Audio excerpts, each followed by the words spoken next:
Students, so how are you all?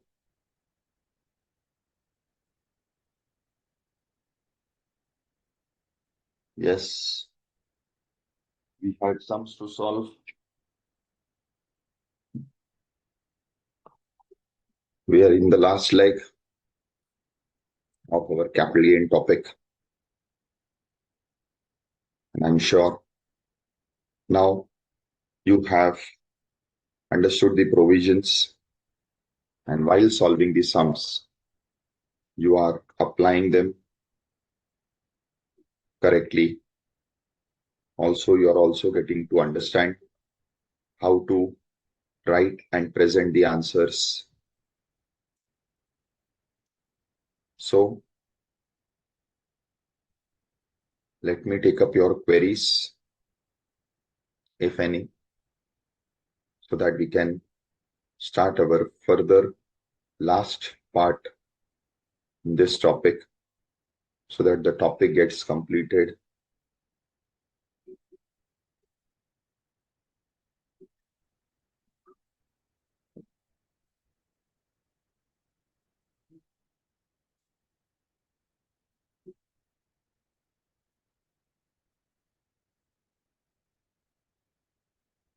Yes, very good morning, Vishakha, Anshul, Mehak, Anshul, Vijay, everyone. Very, very, very good morning.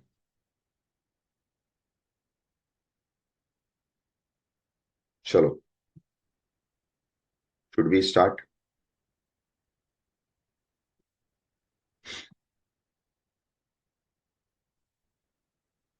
No queries?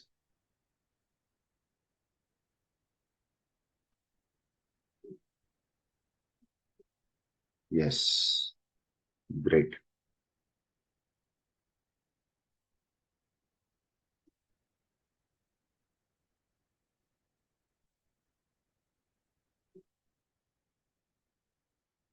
So we were solving this question set, and this question set we had solved up to question 4.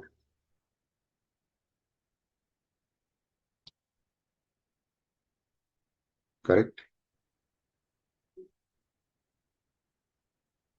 Yes, good morning, Amar. Good morning, Krishna. Chalo, I'll start.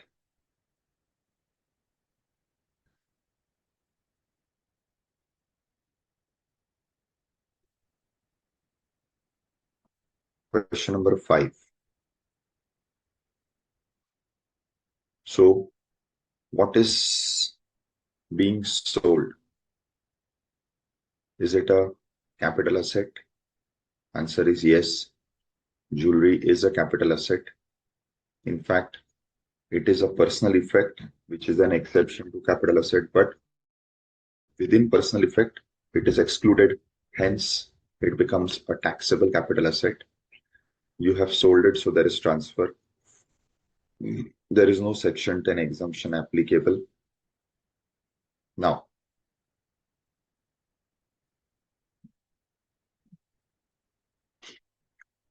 she had received the jewelry from her mother under will. Now, on the purchase side, you have not purchased the asset, but you had received this asset under will from your mother. Now, in this case, when mother had given to you under a will, this is not a transfer in the hands of your mother. That is, you have acquired the asset in one of the modes, which is not a transfer. Now, the moment this type of adjustment comes, you have to recall our golden rule B. What does golden rule B says? As per golden rule B, if the asset is acquired in one of the methods, which is not a transfer, then for you, the period of holding will be counted from the period of holding when mother had purchased. Mother purchased, given to you by will, and today you have transferred.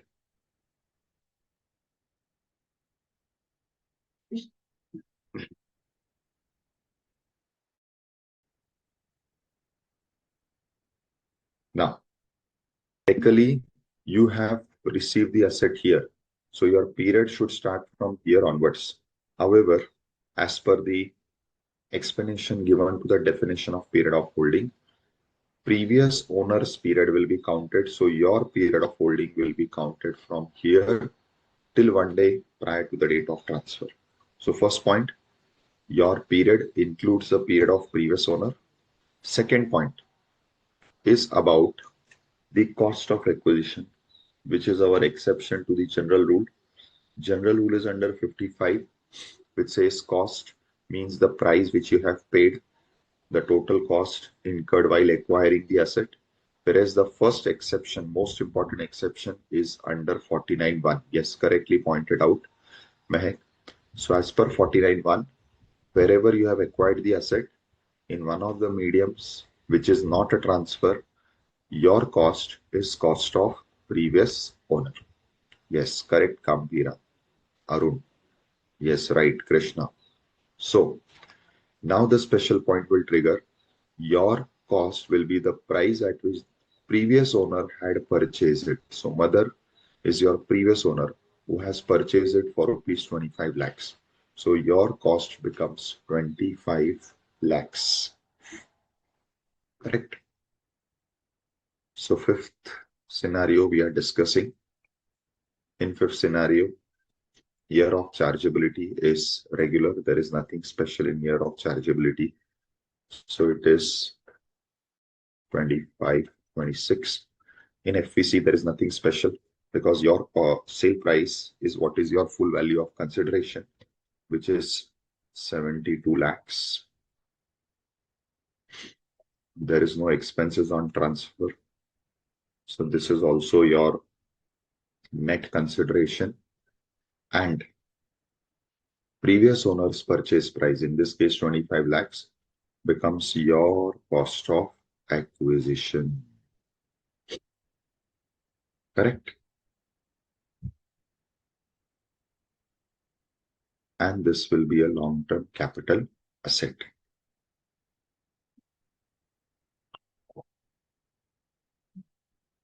Now, in this case, what is special that you have applied is cost of acquisition provision.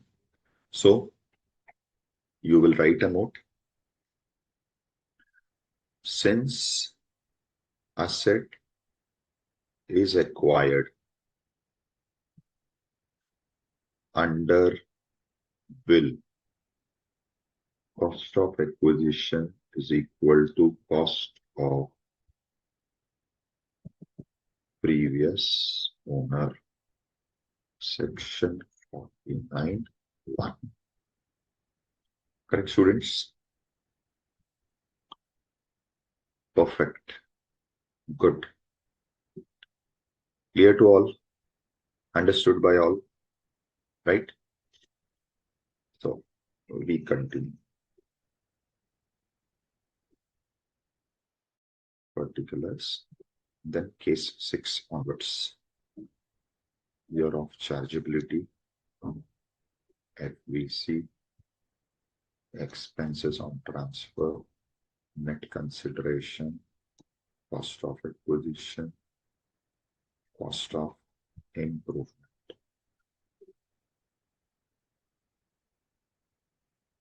And the difference will be your capital gain or capital loss.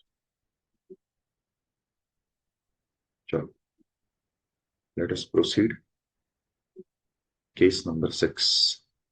Adani sold goodwill of his business. Now is goodwill of business asset? Answer is yes. It is intangible asset.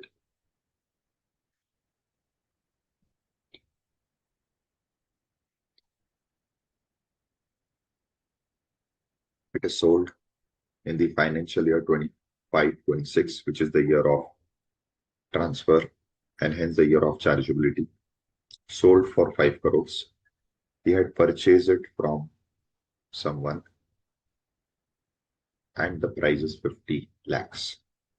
Now, in case of intangible asset, what is the special point? The special point is that whenever we talk about intangible assets, the question is what is cost of acquisition? There are two answers. First, if the intangible asset is purchased by you, the cost is the purchase price. If it is self-generated, the cost will be nil. So I have modified the question, which says, what would be your answer if Mr. Adani had created the goodwill himself? So how do you create a goodwill? When you keep on doing that business, automatically the goodwill of that business starts building up, which we call as self-generation. This is what is self-occupied, correct? So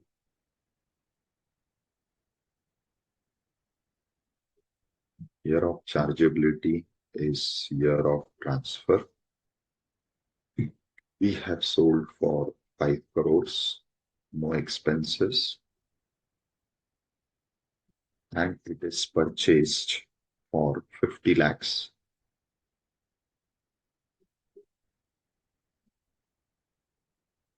In scenario 7, all these figures are same. Only difference is this is nil.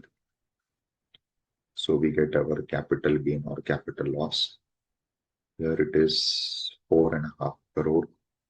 Here it is 5 crore, and both are long term.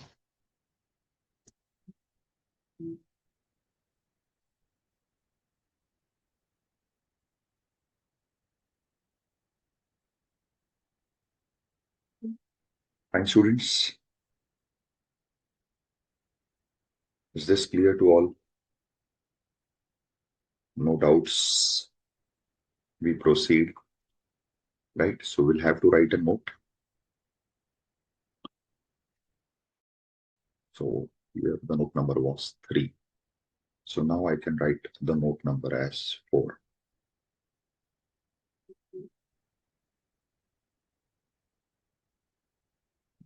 In case of intangible assets, if purchased, COA is equal to actual cost of purchase. If self-generated, COA is nil. Correct, students? Perfect. So you have to write notes like this. Done? Now we move on. Kapil Dev has sold his bungalow. So firstly, is bungalow a capital asset? Answer is yes. Because even though it may be a personal effect, it is not movable. Hence, it is not exception. So bungalow is a capital asset. It is sold, so it is transfer. There is no Section 10 exemption applicable to this. Now you have to remember this is a land building. So bungalow is a land building, rather it is both. Now in this case, you have to check for the provision relating to full value. Now what is given? He has sold it for 2 crores. Stamp value is 2.25 crores. And here you even have valuation officer's value. Now if you recall, we have already done this in the first question itself, that what will be the full value in this case. However, wherever stamp duty value becomes the full value because it is higher, then you also have the provision relating to valuation officer's value. So in this case, we will write as per section 50C. So you can copy paste this whole point, right? This is the main provision.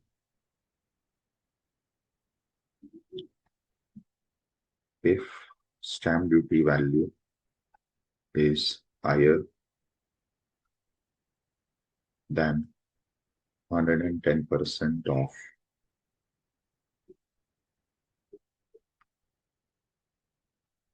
agreement value.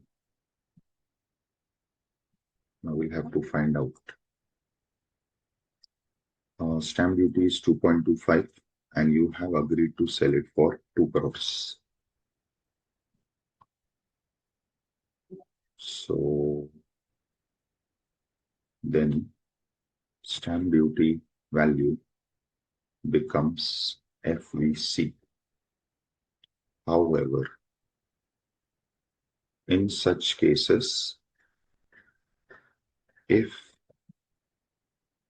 valuation is referred to valuation officer, FVC is lower of SDV and valuation officer's value. Correct? So let us check agreement value compared with SDV. Sorry, 110% agreement value compared with SDV. So it is 2 crores and 2.25 crores. So 110% of 2 crores, which is 2.2 crores. This becomes 110% value compared with 2.25 crores. 2.25 crores. SDV is higher. So this value has to be selected. Now, valuation officer's value compared with SDV. Now, how much is valuation officer's value? 2.9 crores, 09 crores. So it is 2.09 crore compared with how much was SDV? 2.25 crore. Therefore, FVC is equal to 2.09 crores. So see, writing notes, you may find it as a challenge because you feel that writing notes is something very technical, very difficult. Let me tell you a simple point. How we are studying the provision, how we are remembering the provision, the same thing you have to write. Is this clear? Understood? Fine. So finally, 2.09 crores will be my full value. Agent commission is 5 lakh. This becomes expenses on transfer.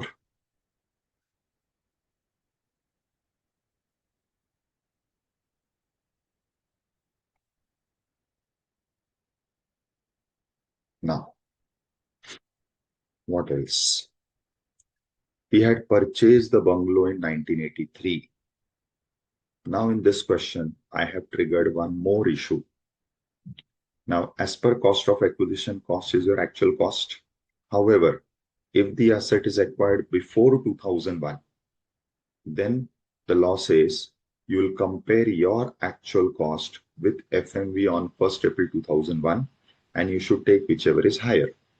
However, in this, if the asset is a land or a building, then firstly, this FMV should be compared with SDV and you have to take whichever is lower out of these two values, and that lower amount has to be then compared with your actual cost, and whichever is higher should be taken. So in this question, cost of acquisition is also a special point. So that Anchal has inform me that I have wrongly written it in cost of improvement. Okay, Anshul, thank you. Just change this. I should have written here. This is what you are saying. You are right.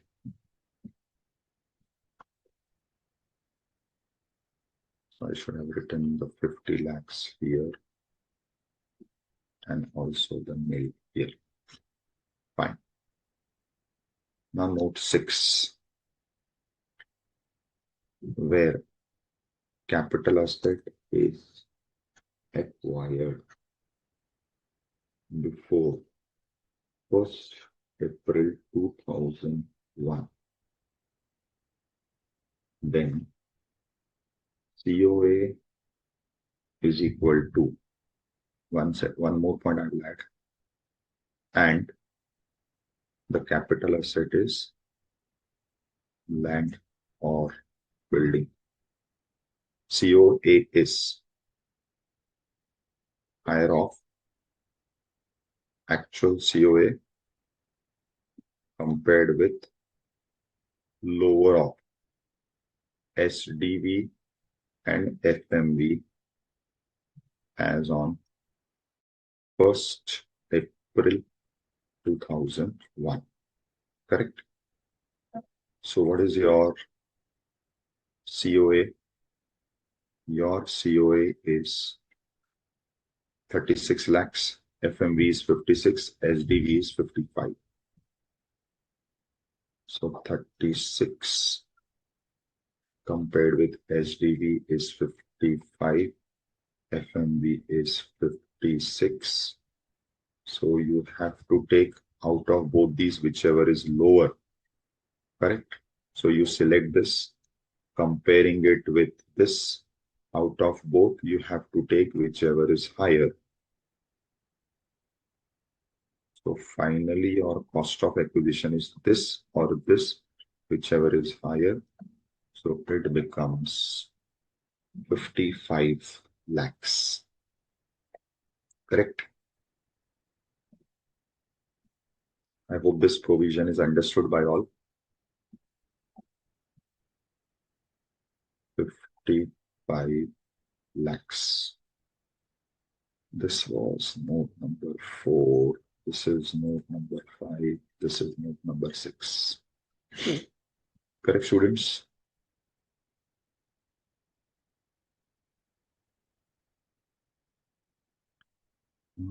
No, it is not 140.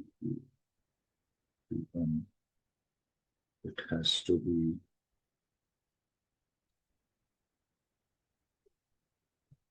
so LTCG 149. Perfect. Correct all. Now moving on to the 9th case.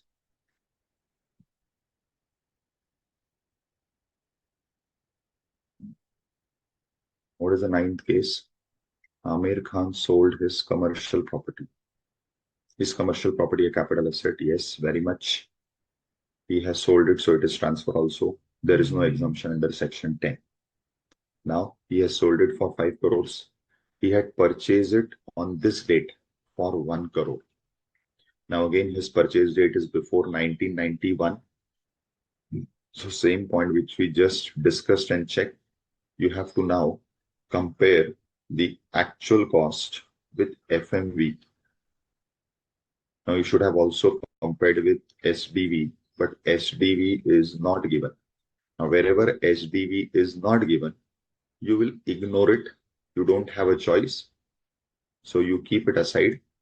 So you will directly compare 1 crore and 2 crore, right? So applying the same point, what we discussed here, this was for question number 8. Now, if I do it again for question number 9, same thing.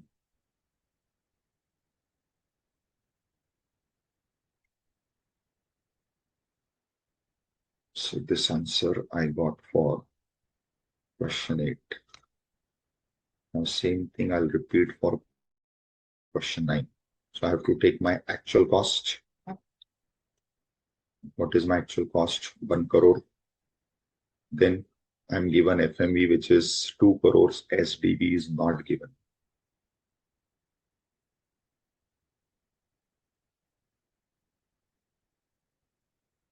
Directly compare with 2 crores. Since one of the values is not given, you'll ignore that. So your final cost of acquisition is whichever is higher. So this becomes your answer, 2 crores. Correct? Okay. Also, in terms of sale, he has sold it for 5 crores. Now again, this is immovable property. So again, they should have given the stamp duty value. You were supposed to compare this price with stamp duty price if required, making 110% and comparing. But again, since the details are not given, so wherever details are not given, you will ignore that and you will directly then go to the answer. So this is 5 crores. Though here also I should have applied the 50C, but details are not given. This is 2 crores. Here we have applied our rule of comparing the actual cost with FMB on 1st April 2001. So here I get cost of acquisition as 2 crores, correct? Now, so he had purchased it on this date for 1 crore. Now comes the new point, which I have added in this. He has done improvements in 96, 97, 78, and 1920. In 3 years, he has done improvements. Now what will happen? Here comes the point of improvement. Yes, Krishna, very good. Yes, Dhanlakshmi, you're right. So, improvement, Krishna has rightly pointed out. What is the special point here in improvement? The special point here in improvement is first improvement is done in 96, 97, which is before 2001. So, as per the rule which we have studied, yes, correct, Dhanlakshmi. Yes, Arun. So, we will ignore the cost of improvement done before 2001. That is what is the special point. So you will not consider this 40 lakhs, you'll only consider 30 lakhs and 75 lakhs.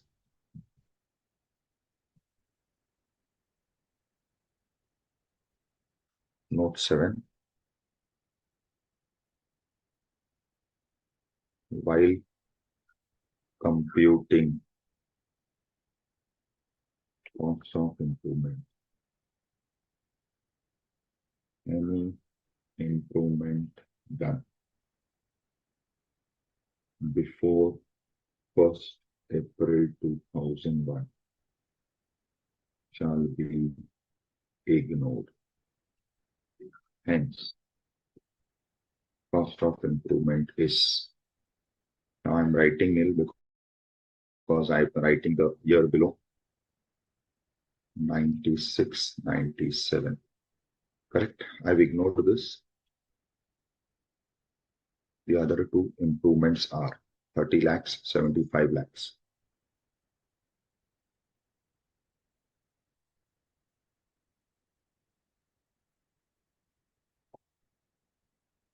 Correct. So it is of 7, 8 and 1920.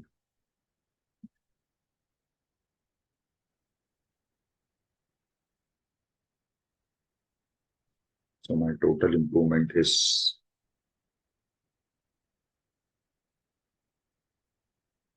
1 crore 5 lakhs.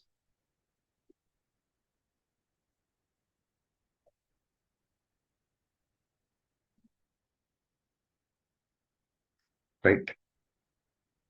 No expenses on transfer are given. So 5 crores minus,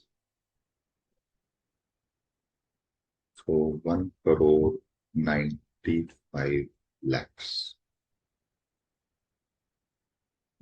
Right, students? Yes. Good.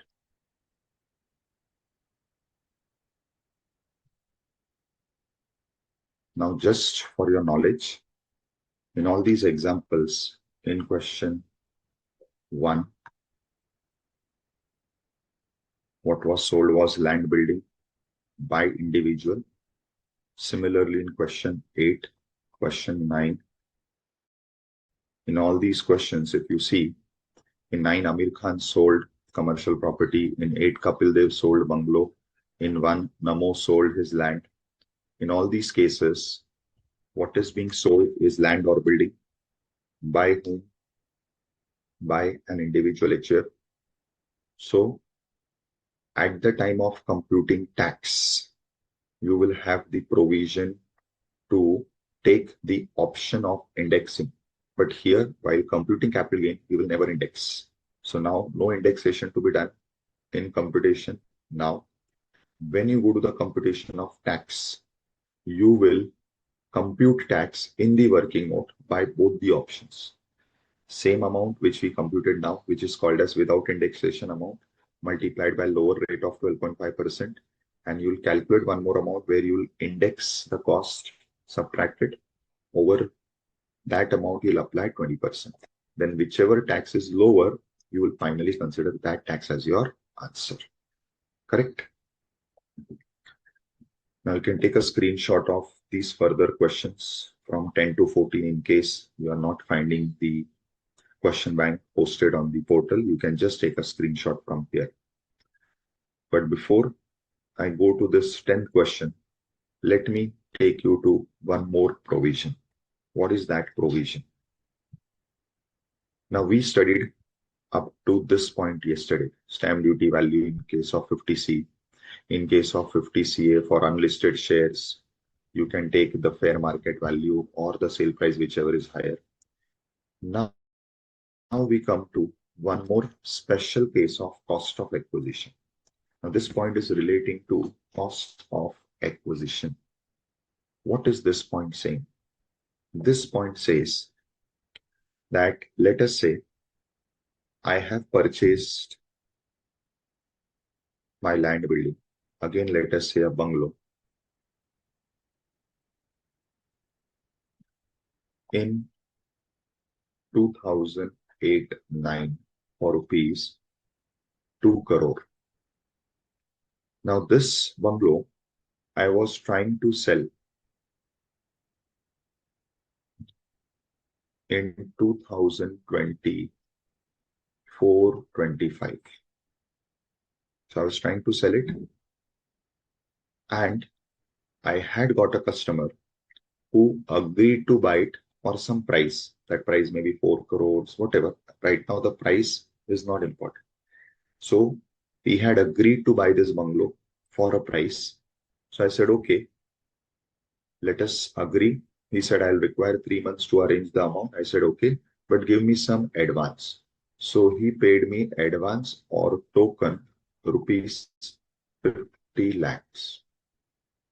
So I agreed to sell him the bungalow for, let us say, 4 crores. We agreed. He asked for 3 months time. I said, okay, given, but pay some amount as advance or token. So he gave me 50 lakhs. Now, for some reason, the deal could not happen and I forfeited this advance of 50 lakhs. So from his side, he cancelled the deal. He said, no, now I cannot buy this reason, that reason, whatever. So I said, no problem. If you do not want to continue with this transaction, I'm okay. But since I had waited for you and because of which I missed certain other opportunities, so what you do is you pay me or I will forfeit your advance. Many times this happens. Now the law says if you have forfeited somebody's advance, why this advance was received by you? Because you were going to sell your capital asset to that person. But later on, since the transaction did not finalize, did not materialize, you forfeited the advance. In this case, there is a special provision under section 51 of the Act. What does 51 says? See the date when this particular advance is forfeited. If this advance is forfeited on or after 1st April 14, I repeat, if this advance is forfeited on or after 1st April 14, then the law says it will be deemed to be your income under the head other sources. So the rule given is if advance is forfeited after 1st April 14, you will treat it as part of other sources income. However, had this advance been forfeited before 1st April 2014, then section 51 says we will deduct this advance forfeited amount from your cost of acquisition. So, in other words, your cost of acquisition will reduce. So, in my case, now I have said that advance is forfeited in 2024-25. So, my 2 crores, which is my actual cost of acquisition, will not change. It will remain as it is. So, 2 crores freezed. It remains as it is, and this will be treated as my income from other sources. However, let us just change this example. Let us say in the question it is given that you have forfeited this advance in 12-13. In that year you have forfeited. Now, if you would have forfeited in 12-13, which is before 1st April 2014, then my answer would have changed as per section 51. Now, my cost of acquisition would be actual cost minus advance forfeited. So my new cost of acquisition in this case would be 1.5 crores. So there are two provisions relating to this particular point depending upon when the advance is forfeited. So if advance is forfeited before 1st April 2014, then advance forfeited has to be deducted from your cost of acquisition. In that case, it is not treated as income from other sources. But if it is forfeited on or after 1st April 14, then cost of acquisition will remain same, no change. Only thing is, this advance forfeited will be directly treated as your income from other sources. So, in first scenario, your cost of acquisition has to be changed, it has to be reduced, no effect in other sources. In second scenario, cost of acquisition, no effect, but the amount forfeited will be regarded as your income from other sources. I hope this is clear to everyone. This is clear, students? Whatever we just discussed relating to this advance forfeited. Right? Great. Now, Arun has a question. Capital asset purchased on May 1990 for 1 crore. Cost of improvement incurred is 5 crores. FMV is 4 crores.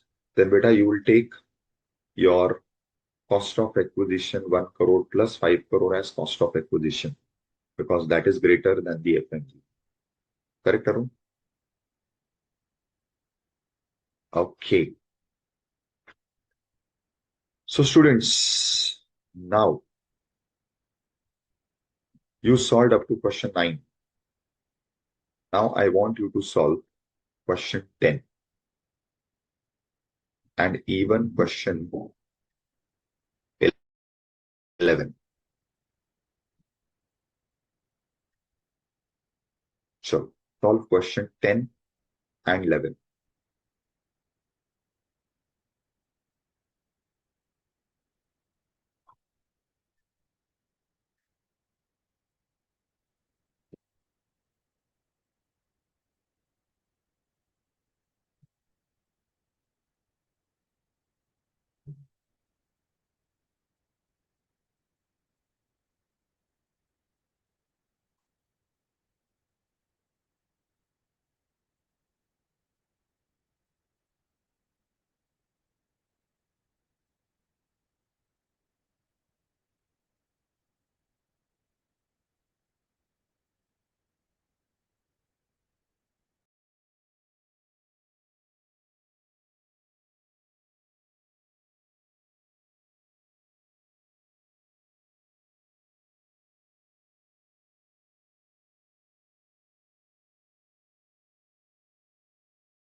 So Amber, find out the final answer.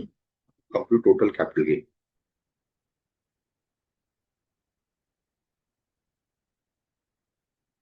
Yes, Mahek, you're right. We have to go by the steps. First check, is it capital asset? Is it transferred? Is it not exempt under section 10? So first you have to cross these three stages. Then only you start with computation.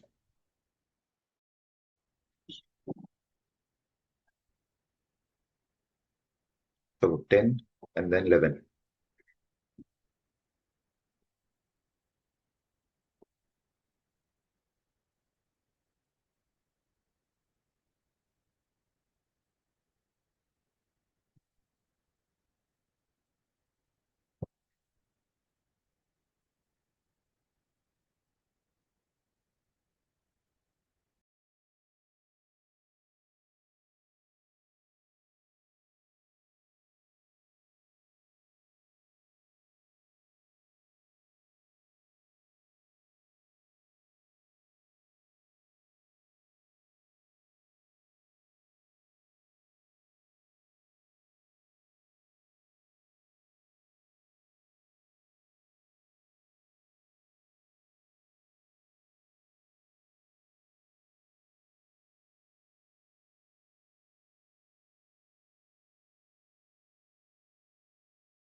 So now see today, one by one, we'll be taking all special cases. Special means which are not regularly covered. So this is one such special case.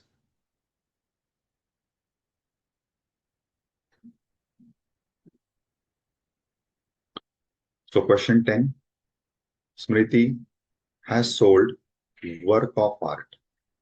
Now firstly, whether work of art is a capital asset, answer is yes, even though it may be your personal effect.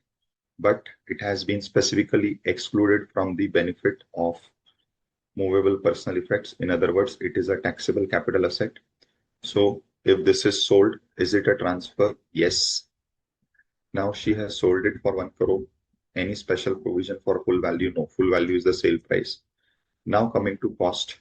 She had purchased it on this date for 40 lakhs.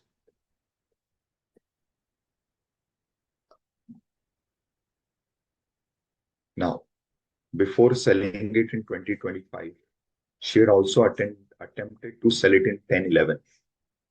Now, at that time, when she was trying to sell it, she had received an advance of 35,000, which she forfeited. So eventually, the deal was not completed in that year, and hence now finally the deal is being completed. Now, in this particular case, Section 51 will get attracted, and this particular scenario will be covered in Section 51 provisions. So,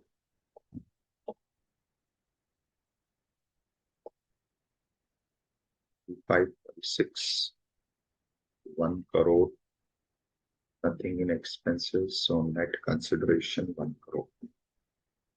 Now again, we put a note.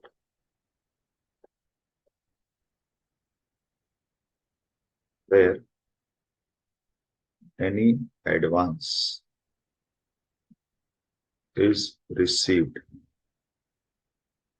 against a capital asset and it is forfeited before 1st April 2001, then the COA is equal to actual cost minus advance forfeited. Correct? So in our case, our actual cost is 40 lakhs.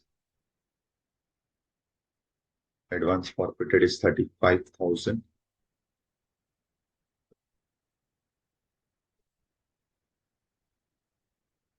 So your final amount is 39 lakhs 65,000.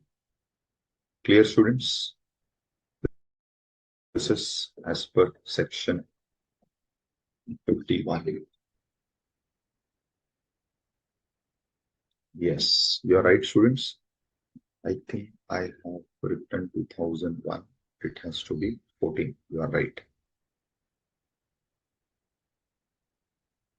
So 3965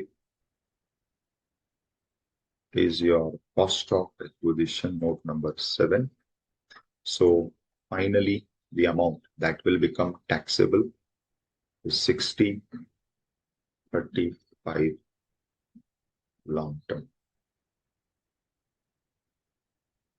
Correct, students?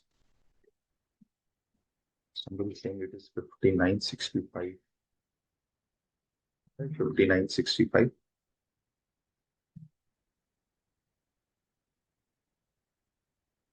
Arun, how did you get this amount?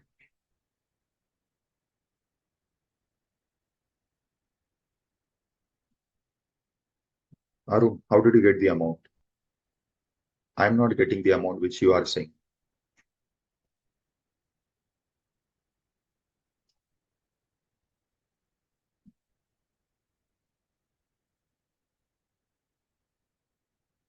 Okay, fine. So let us proceed. Again, same year of chargeability, FVC minus expenses on transfer, net consideration minus cost of acquisition, cost of improvement,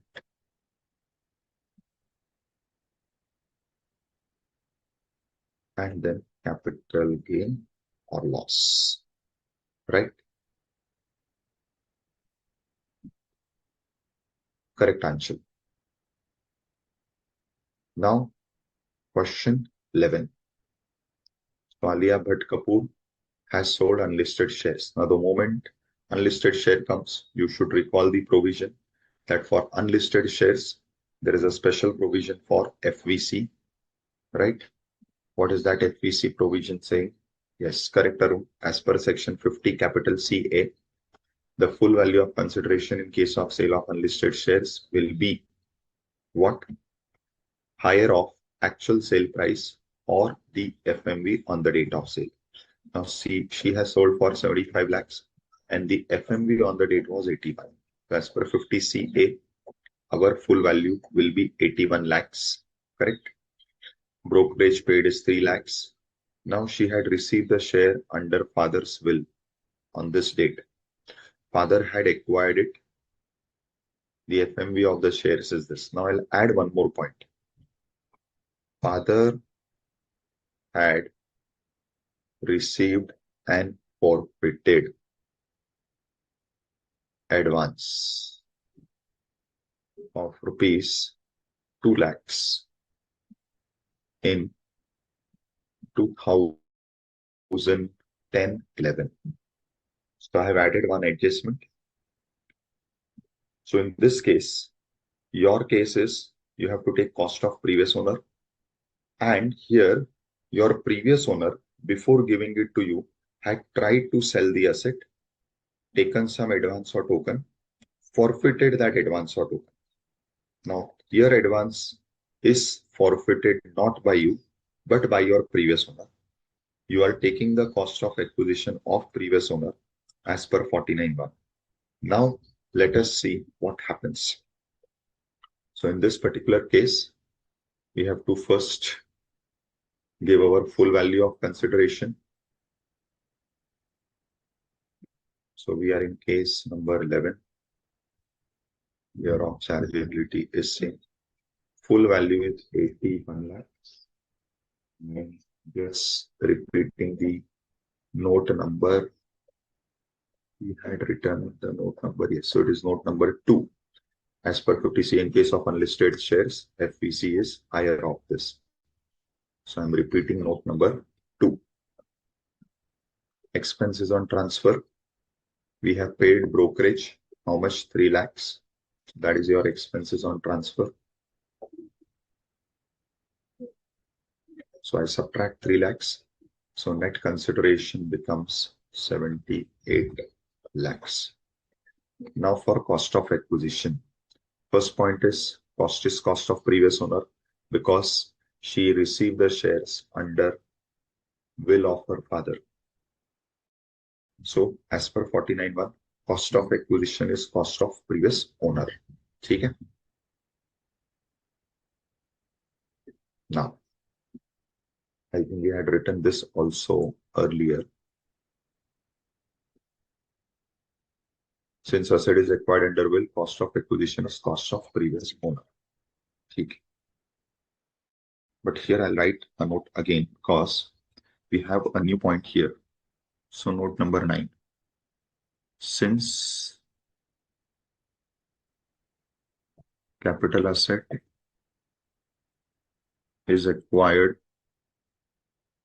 under will of father,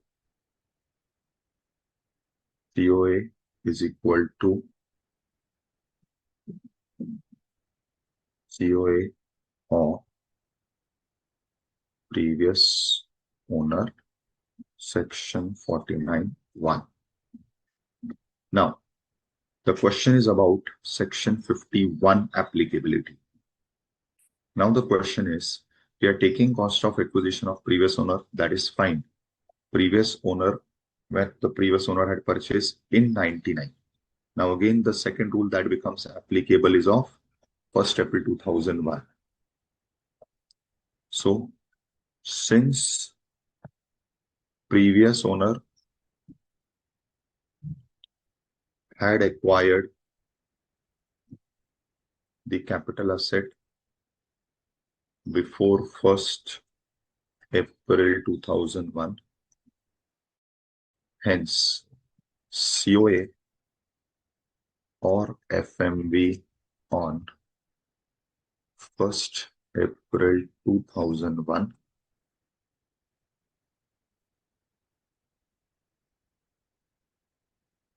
whichever is higher shall be considered. That is rupees. So in our case, previous owner had purchased it for 1 lakh in 99. FMV is 10 lakhs. So whichever is higher, it is 10 lakhs. So two provisions are applied together. One is previous owner rule of under section 49(1), then 1st April 2001 rule. Now the third provision that has to be checked is section 51. Now we have just studied that if advance is forfeited before 2014, 1st April 2014, then the provision says that has to be subtracted from your cost of acquisition. Now your cost of acquisition is your previous owner cost. So now that is first finalized. So what is your cost of acquisition? 10 lakhs. Now the question is that your previous owner had forfeited some advance. What does 51 says? So I will write now further part for 51. Even though we are taking COA of previous owner, but advance forfeited by previous owner is not to be deducted from cost of acquisition, even though advance is forfeited before 1st April 2014. So what is the most important point here? Section 51, which requires you to deduct the advance which is forfeited before 1st April 2014. If you read the actual language of section 51, it will say that only where the assessee has received some advance and forfeited it. It is not saying that previous owner has forfeited it. So because of the language interpretation of section 51, wherever advance has to be forfeited, it should be forfeited by the assessee himself or herself. If your previous owner had forfeited some advance, even though you are taking the cost of acquisition of previous owner because of section 49(1) rule, still you will not deduct the advance forfeited by the previous owner. So find applying three sections together. What three sections? 49(1), 2001 rule, and advance forfeited provision. Our final cost of acquisition will be 10 lakhs as per note number 9. There is no improvement. So it will be 68 lakhs. Capital gain is long term. Students, I hope this point is clear. So I purposefully made this slight change in the question so that I could bring out this new point to you. Correct, students? So my answer is cost of acquisition will be 10 lakhs. Correct? So what is the final note? The final note is first part is about 49(1). Since you have acquired under will, your cost is cost of previous owner. Then second note is asset is acquired before 2001. So we have to take whichever is higher. So that comes to 10 lakhs. Now coming to section 51 note, where we have said that even though you have forfeited the advance, but you have not forfeited, your previous owner has forfeited. Now, even though you are taking the cost of acquisition of previous owner because of 49(1) section, still you are not supposed to deduct the advance forfeited by the previous owner, because 51 only specifically says advance should be forfeited by you. So Anshal, I'm explaining that.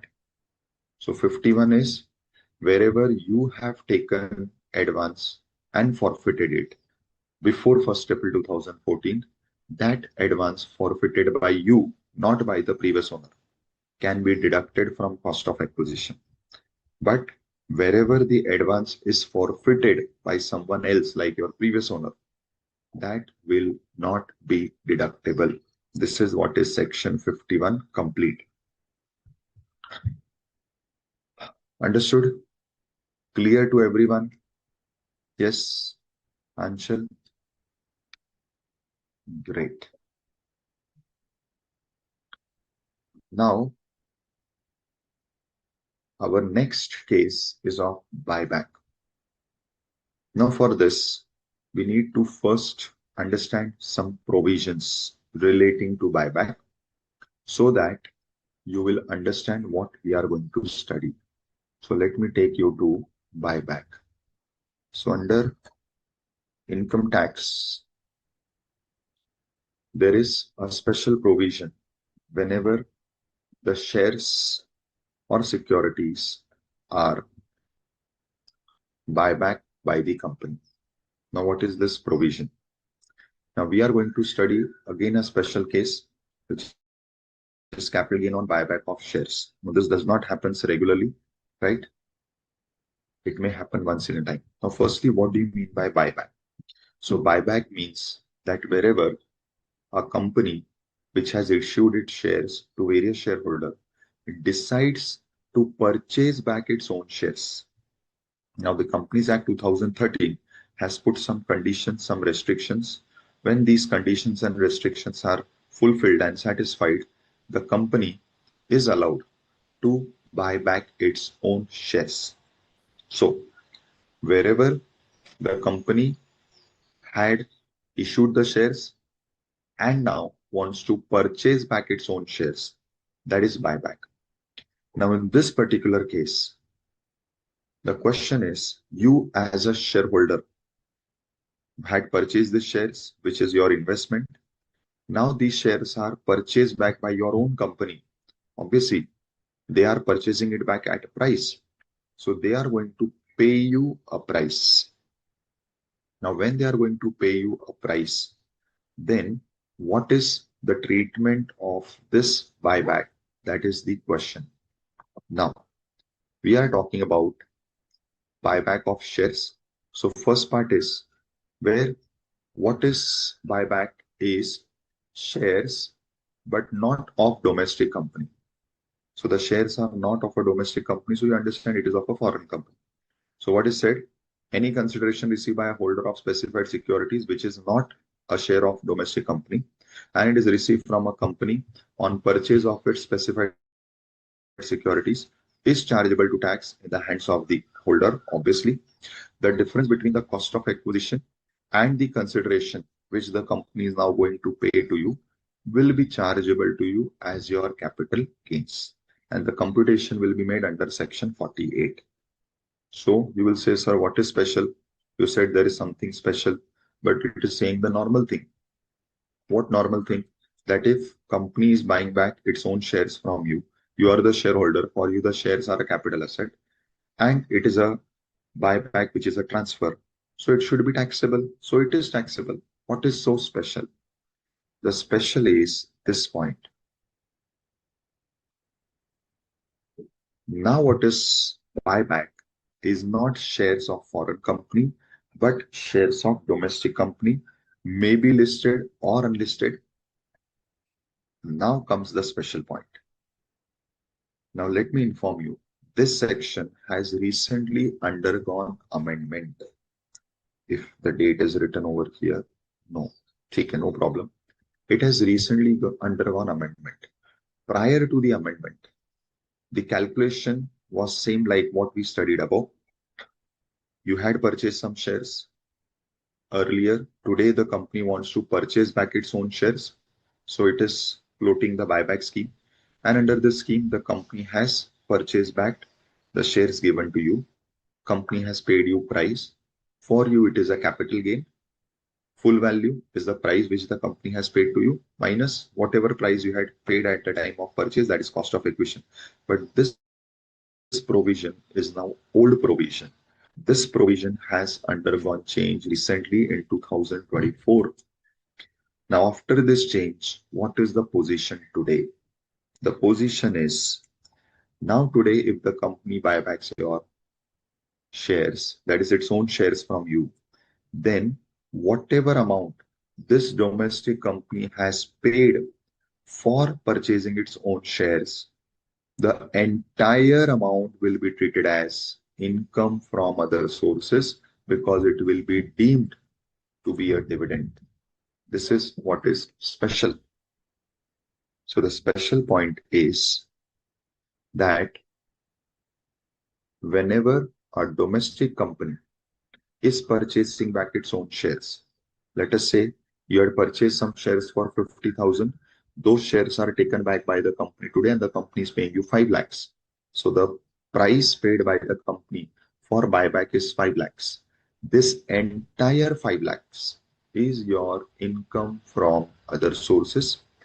And while computing income from other sources, they are saying that you cannot deduct anything. Means this cost of 50,000 which you had incurred while purchasing the shares cannot be deducted. So let us say you purchase the shares for rupees 50,000. Company is buying back its own shares, and today the price which the company is going to give you is 5 lakhs. What is the treatment? This entire 5 lakhs, entire amount is your income from other sources. So entire 5 lakhs is income from other sources, and you cannot deduct this 50,000. You cannot deduct this 50,000. Now you'll say, but sir, this is unfair. No problem. That is why 46A has come. Now what does 46A says? It says, now we are talking about capital gains computation. So we understood that the transaction of buyback will now be covered under other sources. Whatever price the company is paying to you for buying back its shares, you will treat it as income from other sources and it will be called as dividends over there. Now what is important is what will happen in computation of capital gain. Section 46A says, while computing capital gain, full value is nil. Why full value would be nil?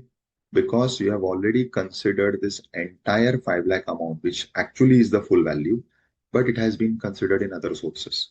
Now you cannot tax the same amount twice. So under capital gains, it will be taken as nil.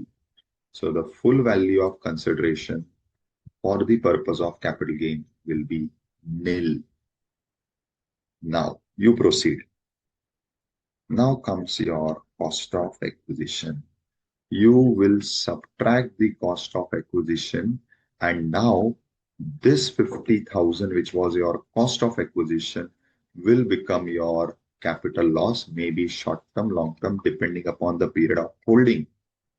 What it says, and the difference between cost of acquisition, which is 50,000, and the value of consideration, which is now nil, will lead to a capital loss. So now what is special done by 2024 amendment? That firstly, this 5 lakhs price is no more treated as part of capital gain. It is now treated as part of income from other sources. But you had spent something on this purchase, so that purchase cost will become your capital loss. Now, once there is a loss, what you will do? So you have a chapter of carry forward and set off of losses. In this chapter, you study that this capital loss you will set off against other capital incomes, if any, in the same year. So if you had more transactions of capital asset, so if in other transactions where you have sold a capital asset like building, like gold, like jewelry, that capital gain, if by chance you have in this same year, can be used to set off this 50,000. So this 50,000 loss will be set off, that is subtracted from the other capital gain. And in case there is no other capital gain, then you will study in this same chapter that this particular loss you can carry forward so that you can set it off in future. Correct? Understood, students? So this is what is special provisions. No beta, Arun, no bank charges allowed. This is what is clearly written. No deduction is allowed while computing income from other sources. This 5 lakhs is fully treated as income from other sources without deduction for any expenses. So no bank charges, nothing can be deducted. Fine, Arun? Understood, students, the special case of 46A?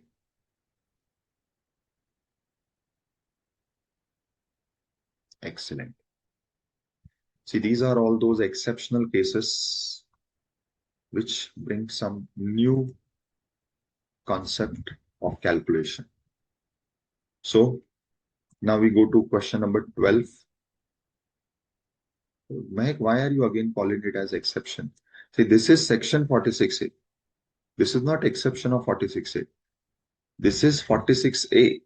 46A says full value is nil, and whatever was your purchase cost is cost of acquisition, difference is your capital loss. This is what 46A says. Why you are calling it as exception? It is exception to what? This is the main section. You can say this 46A is exception to your entire capital gain chapter because technically this amount should have been taxed under capital gain. But because of 46A, they are removing it and putting it in other sources, and in capital gain, they are only showing it as a loss. Correct? Yes, Arun, you're right. So Twinkle Khanna had purchased shares for 30 lakhs in a listed company, which is domestic company. The company has acquired their shares under the buyback scheme for rupees 25 lakhs. Discuss capital, determine capital gain, and what are other tax implications. Correct?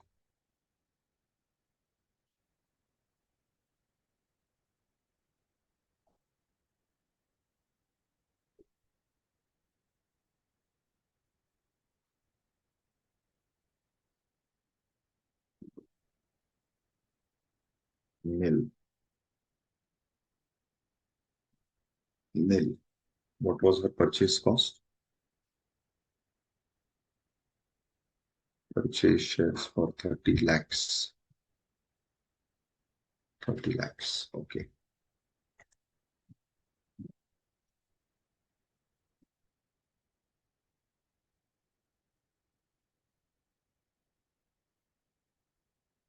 Long-term capital loss. Correct? So note number 10. So for this whole case, I will say we'll write note number 10. As per section 46A, if shares of domestic company are buyback, then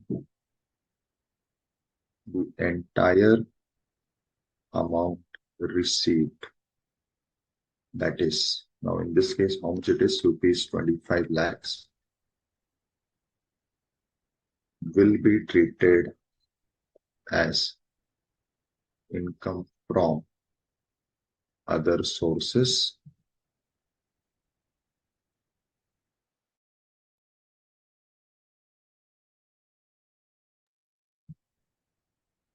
as dividends under section 222. The cost of acquisition of the shares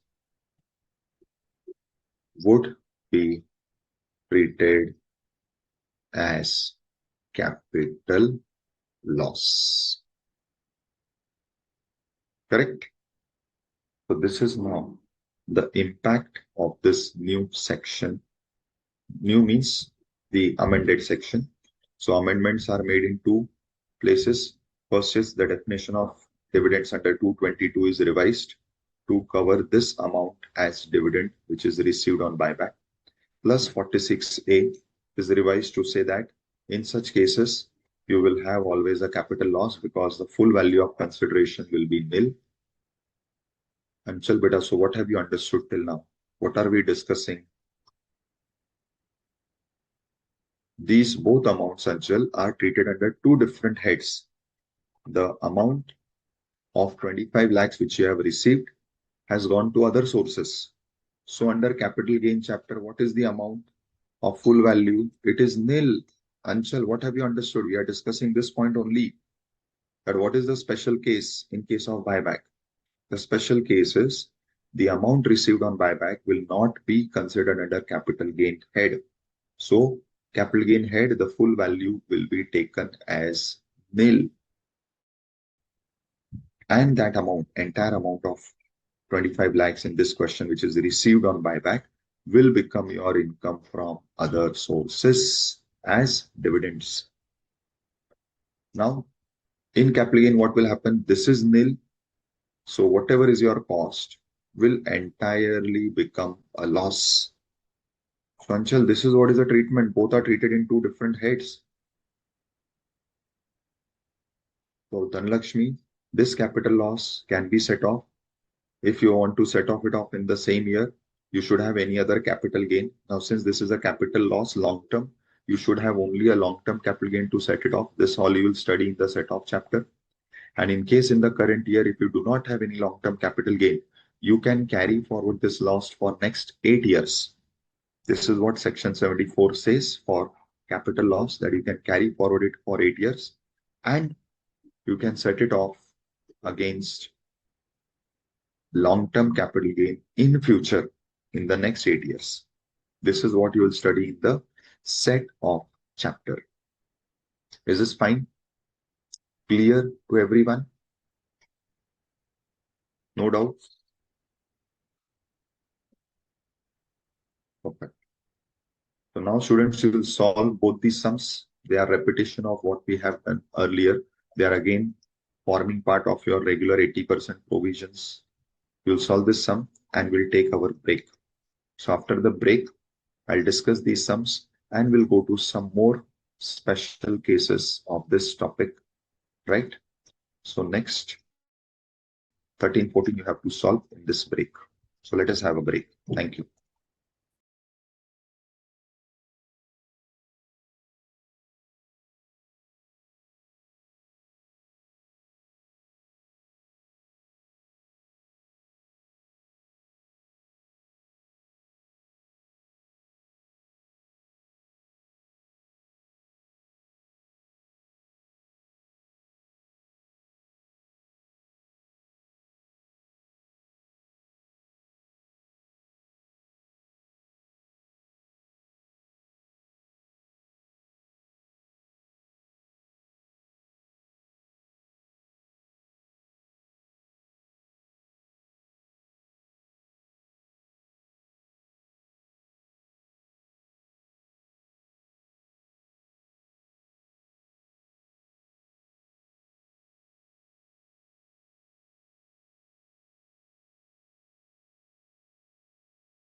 it is 5. No, it is 5 because here you even have stamp valuation officer's value.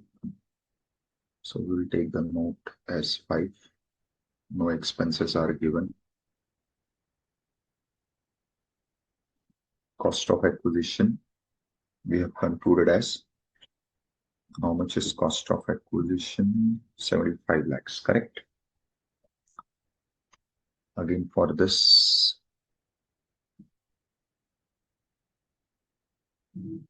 notes are already written. So this is your final answer, long-term capital gain. Right. Which note will be applicable? This note, note number 6. Correct. So this cost of acquisition is as per note number 6. Done. Now, 14th question. Mumtaz has sold her paintings and sculptures, which is capital asset, even though it was used for personal effect, but this is outside personal effect because of specific exclusion, so it becomes a taxable capital asset. She has sold it for this amount. FMV is 1 crore. Now here you have to understand which amount will be taken, right? Which amount will be taken? Will it be higher of the two? Yes. Will it be higher of the two? Answer is no. It will not be higher of the two. Correct? I'll just make one small correction here. Timeline is wrong. It is 2025. Yes, so FMV is also given. So what you will consider, students? You have sold it for 85 lakhs. FMV is 1 crore. What will be your full value of consideration in this case?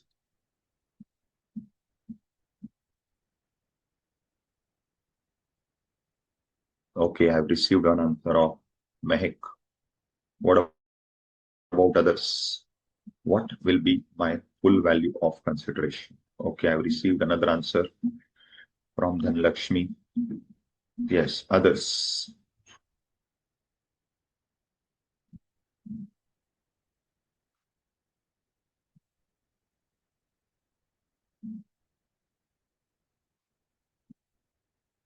Two answers. What about others? So my simple question is, you are given full value. So what you will take?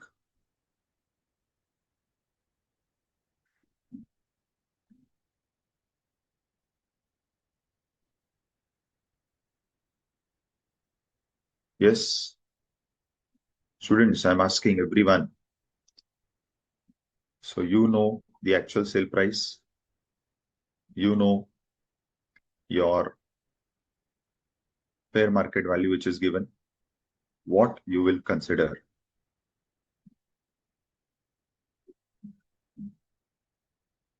I've only received two answers.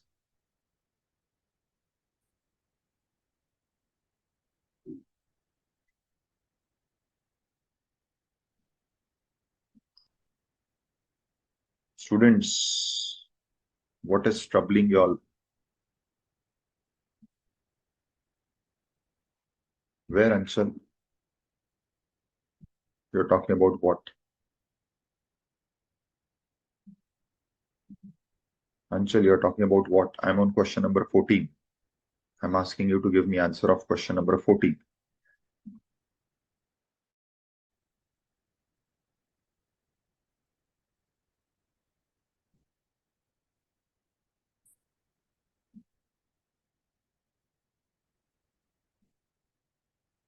Anshul, firstly, that is not to be deducted, but we'll discuss that later. First, give me answer for this question. You have sold it for 85 lakhs. FMV given is 1 crore. Kambira, what is valuation officer's value? Where have you reached? Which question you are discussing? I am talking about question number 14. Where is any other value given? From where did you get this valuation officer's value in question 14?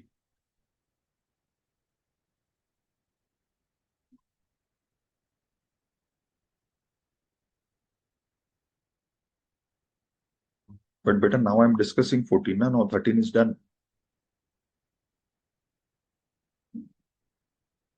Now let us speak on 14 first, then maybe I can come back and discuss your doubts on 13 as well. But right now we are discussing 14.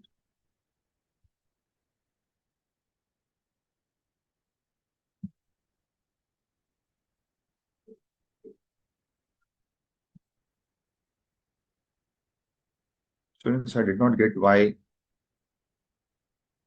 I am not getting answers. I was expecting that I'll get answers fatafat. I don't know what is stopping you. The answer is 85 lakhs.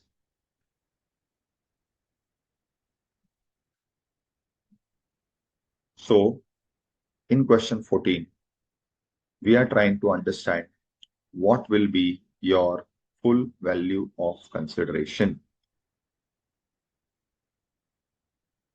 Correct? What is creating a confusion? The confusion creating point is you have sold it for rupees 85 lakhs, the paintings and the scriptures, and the FMV of it is 1 crore. Now, why this particular specific point or adjustment I had given? Because this is a common misunderstanding among students that we have to always take whichever is higher. Please understand, students, taking whichever is higher is not the normal rule. You have to take whichever is higher only when the law specifically makes that rule. Now, here, the law has not made any such rule for painting scriptures. This rule of taking actual price or FMV as higher is only for unquoted, that is unlisted shares. So only in case of unlisted shares, you have to take your actual sale price or FMV, whichever is higher. For all other assets, there is no such rule in full value of consideration to take higher of your actual price and your FMV. I hope my point of discussion is clear. I hope you understood what I was trying to emphasize through this example. So the simple point is that in this case, your full value is 85 lakhs. Other things are simple. Chase it for 20 lakhs. Now this is before 2001. So you take whichever is higher. So it becomes 45 lakhs.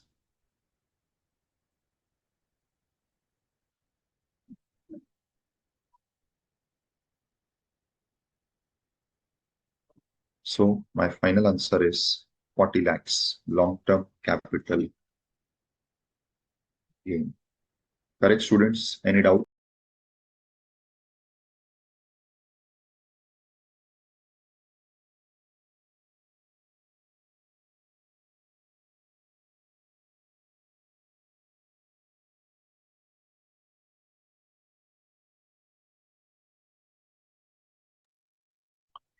Understood, students? Clear to all? No doubts? Yes, I'm talking about 14.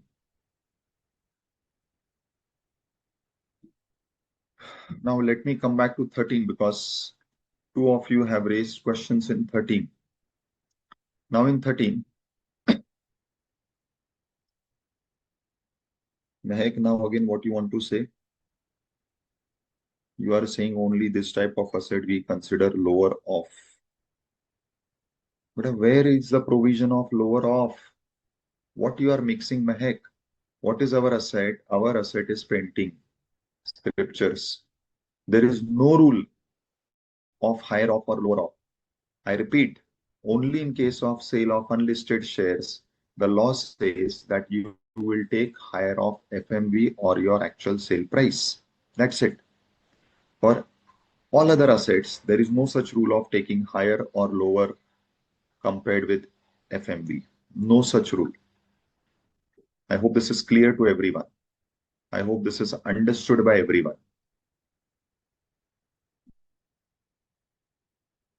Perfect. Now, there were a few doubts Anchal had asked me, sir, you haven't deducted 3.55 crores in 13th question. But what is 3.55 crores in 13th question? Why should I deduct it? Also, Kambhira is saying, sir, valuation officer's value is FVC. Why? What is the rule? Firstly, why this 3.55 has to be deducted? This is for sale value.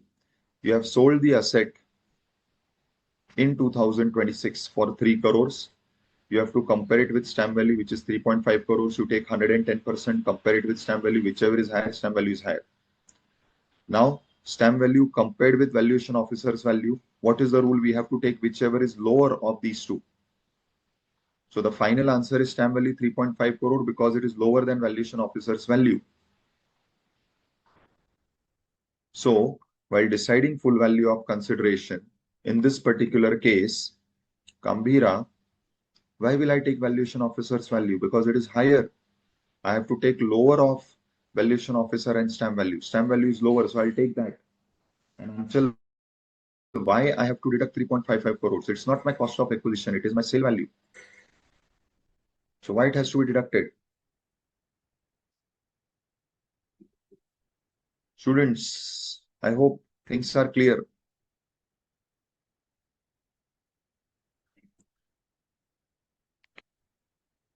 Yes. May I proceed?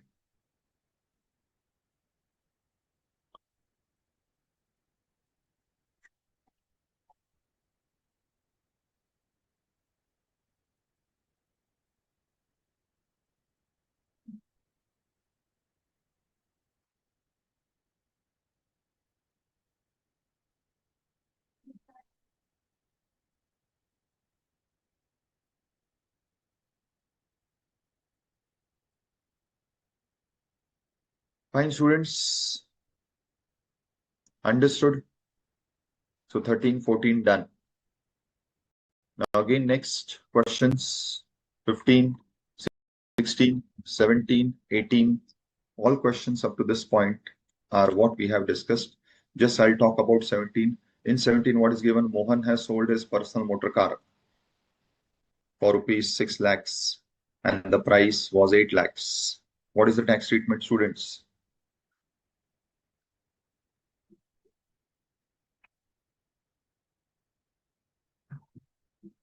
Very good, Dhanlakshmi. Very good, Arun. Yes,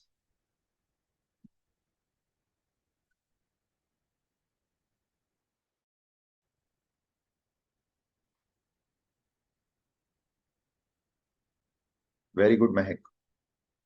So all have correctly answered. Personal motor car is not a capital asset. And since it is not a capital asset, there will be no capital gain or loss arising in this case. Is this clear? Is this understood? Now, now we come to question 16. This is again a special case. What is this special case? Now, students, we have studied till now different provisions in cost of acquisition. Now, in cost of acquisition, one special case we studied is 49.1, where you take cost as cost of previous owner. This you take as cost when asset is received by you in one of the modes which is not transfer. Correct? Now, one such mode is gift. But interestingly, besides golden rule B, we have one more special case, that is golden rule A, which says that your cost is the amount or the value which is already considered for computing income when you had received the asset. If at the time of receiving the asset, it was taxed under some other head, then whatever was taxed under the other head, that will be considered as your cost of acquisition, right?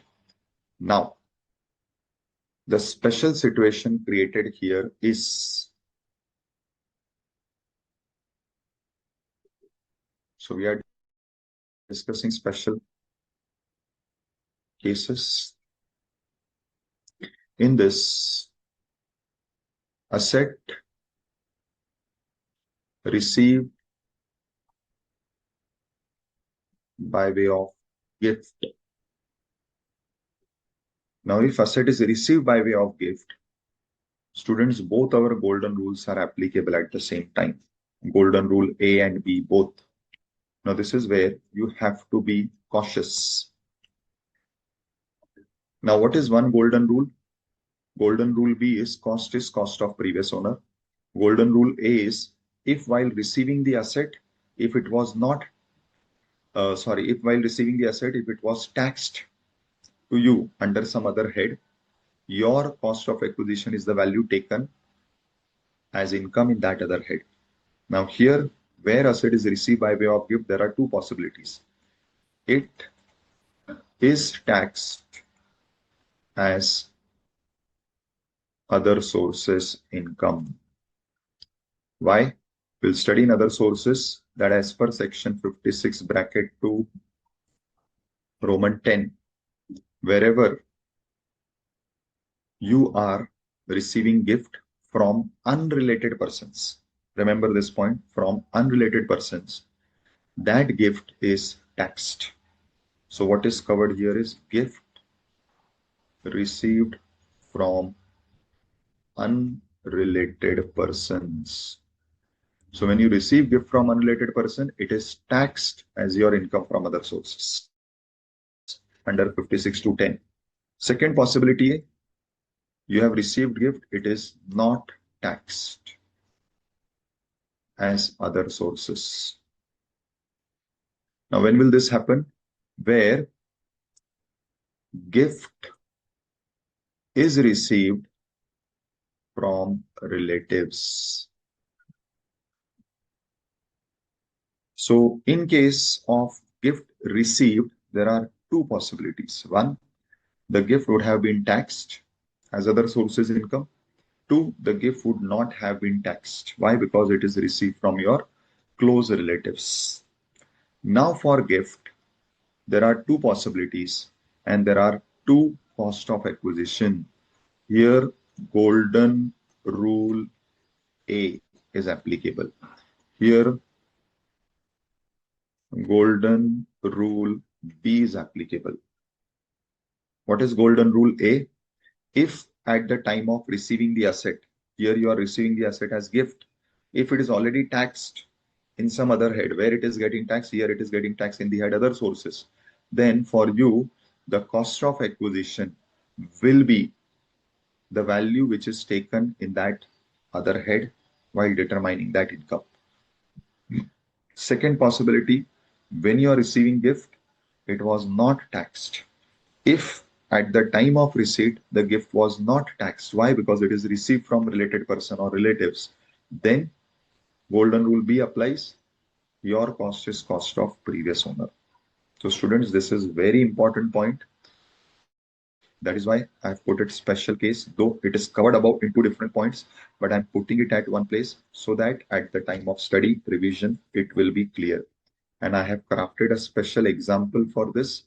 That example is question 16. What is question 16 saying? Question 16 is saying that Mr. Avinash received an asset by way of gift in 2020 from Mr. Mahesh. Mahesh had purchased it in 2017 for 25 lakhs. Now, Mr. Avinash is selling this asset for 1.2 crore. Now, there is no doubt FVC is 1.2 crore. That is fixed. The question is, what is cost of acquisition? So here there are two possibilities. Compute capital gain if they are relatives. Now, if Avinash, who has received gift from Mahesh, they are relatives, then cost of acquisition for Avinash is cost of acquisition of Mahesh, that is previous owner, that is rupees 25 lakhs. What we have applied, golden rule B, section 49(1), cost is cost of previous owner. But second possibility is they are not relatives. Now, if Avinash and Mahesh are not relative, then in this year itself, that is the year in which Avinash received the gift, Avinash had to pay tax as income from other sources. So this amount taxed under income from other sources in the previous year 2021. Now, if this amount is already taxed over there, now what is your cost of acquisition? Cost of acquisition is 45 lakhs. Golden rule A. What is golden rule A?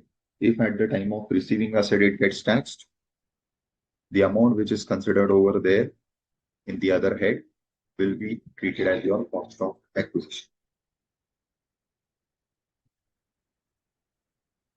Students, is this clear?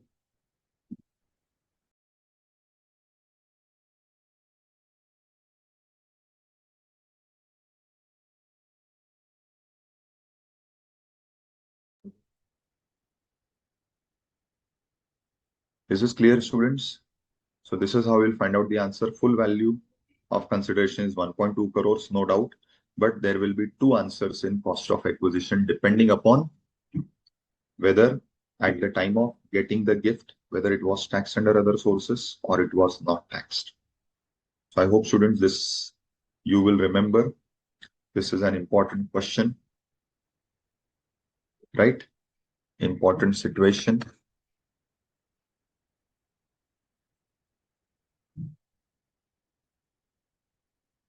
Excellent. Now, archaeological collection that you can do, advance forfeited, this we know what is the treatment. Now we come to few more special cases. What is the next special case? 19. 19 cases, Mr. Mukesh had a residential property which he had purchased in 1213 for 40 lakhs. This was destroyed by fire in 24-25. Now the case is of destruction of capital asset. Now when your asset is destroyed, either by any natural calamity or fire or because of war or any type of civil unrest, then section 45(1)(a) gets triggered. What does 45(1)(a) says? So firstly, it is getting triggered because your asset is destroyed. 45(1)(a) says two important things. FECS insurance claim amount, which in this case is 65 lakhs, correct? And year of chargeability is year of receipt of compensation. So what does 45(1)(a) says? See, computation is simple. There is nothing important or special in computation. It will be simply 65 lakhs minus 40 lakhs. That's it. But two important points. 45(1)(a) full value is what? Insurance claim. That is why we'll take 65 lakhs. And year of chargeability is year of receipt of compensation, which is 25-26. So even though asset was destroyed in 24-25, the tax is not payable in 24-25. It will be payable in the year of receipt.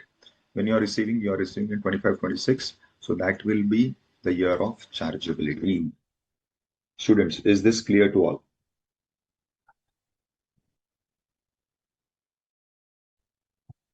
Yes. Simple. Understood. This is 45(1)(a). Now coming to another special scenario. 45(2). Now see, today we are only dealing with special cases. So first special case we did was of advance forfeited. Second special case, which is gift in different situations. Any asset is received by gift in different situation. Third special case is asset is destroyed and insurance claim is received. Fourth special case. Now we have all studied this. Capital asset is converted into stock in trade. Now whenever capital asset is converted into stock in trade, just write here the special cases for your future reference. 45(1)(a). Insurance claim on destruction of asset. Refer question. Which question is this? 19. Next special case, section 45(2). What is that special case? Capital asset converted to stock in trade. Refer question 20. Now, what happens whenever your capital asset is converted into stock in trade? Now, if you remember our very first lecture, this is treated as transfer. Now, important points. See, Mr. Munna had purchased a property in for 20 lakhs in 2014 January. On 15th August 17, he started a business and treated this property or land as in stock in trade. This is what is conversion of capital asset into stock in trade. So conversion means you don't do anything special.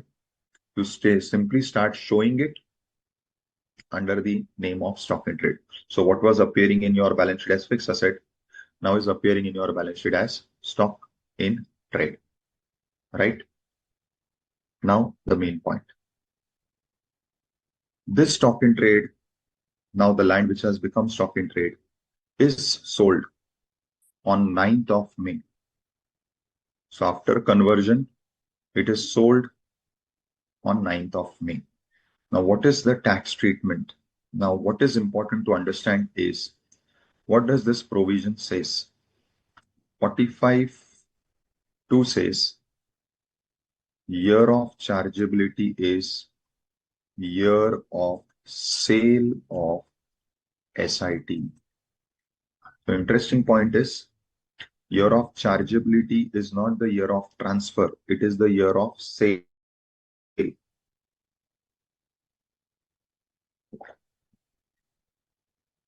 So this is the first special point. It is the year of sale of SIT. The second point is, what is full value? See, when you converted the capital asset into stock in trade, nobody gave you any money. The asset was with you only. But I want to tax it. So what is the full value? Here they say full value is FMV on date of this conversion. So the date on which you converted the capital asset into stock in trade, that date FMV will become full value of consideration. And most important point, income arises in two heads. One is CG because of conversion and second is PGBP because of sale. Now, what does this means? For this, we'll take this capital example to understand. So, you had purchased the property for 20 lakhs in 2014 Jan. You converted it in August 17. So, how will my computation happen?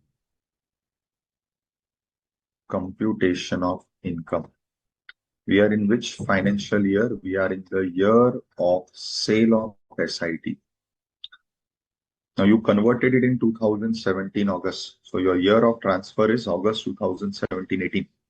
However, as per the rule given 45(2), the year of chargeability is not the year of conversion, but it is the year of sale of SIT. So in this year, you have two incomes. First is capital gain. Which capital gain? Of this conversion, because originally the capital asset is converted to SIT. Now FVC under 43, sorry,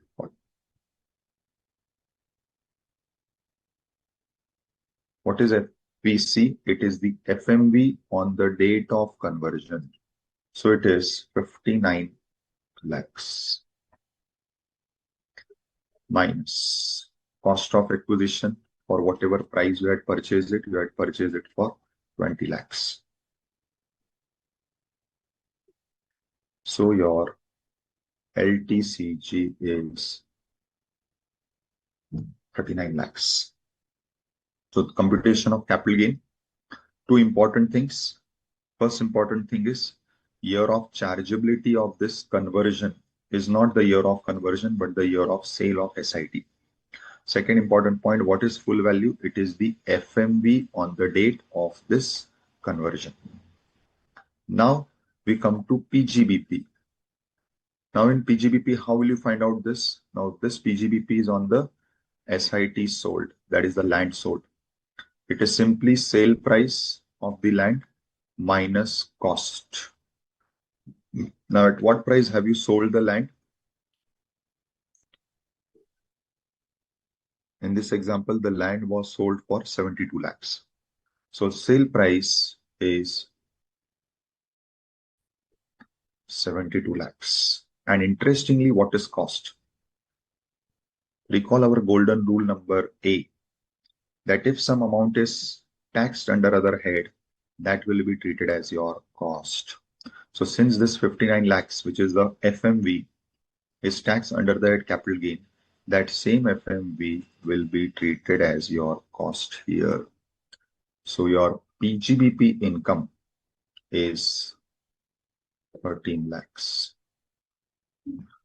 So students, this is the special point, the important point about conversion of capital asset into SIT. I hope this is understood. This is clear.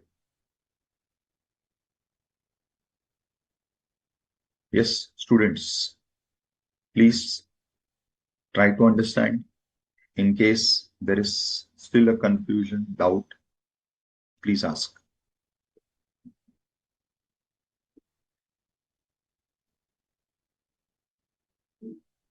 Yes, Arun, you are correct.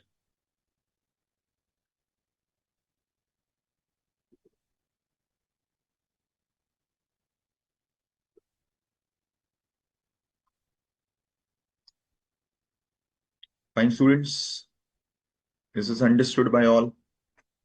So this is another special case, which is conversion of capital asset into stock in trade. Right? Clear to everyone?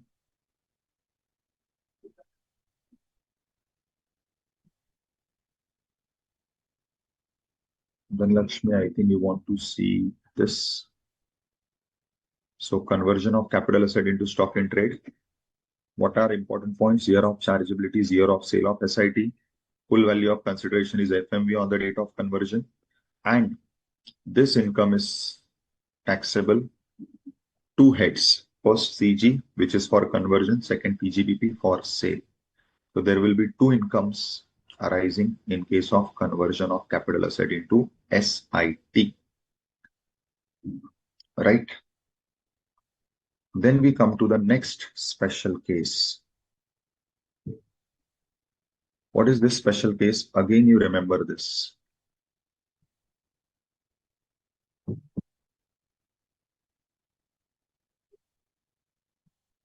Compulsory acquisition of capital asset.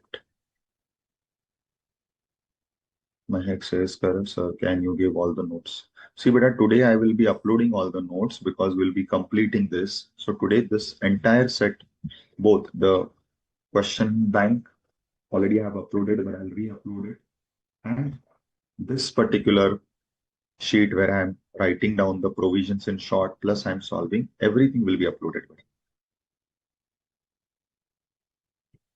Okay. Now, another special case is compulsory acquisition. Now, let me explain it to you. So, I'll create a question for you. Question 21. See, with practical, I think understanding the provisions is much easier. Miss Nora purchased a plot of land on 4th November 2020 for rupees 60 lakhs. Okay. Now, pay attention. central government acquired the land under compulsory acquisition in August 2025 and fixed compensation as rupees 1 crore.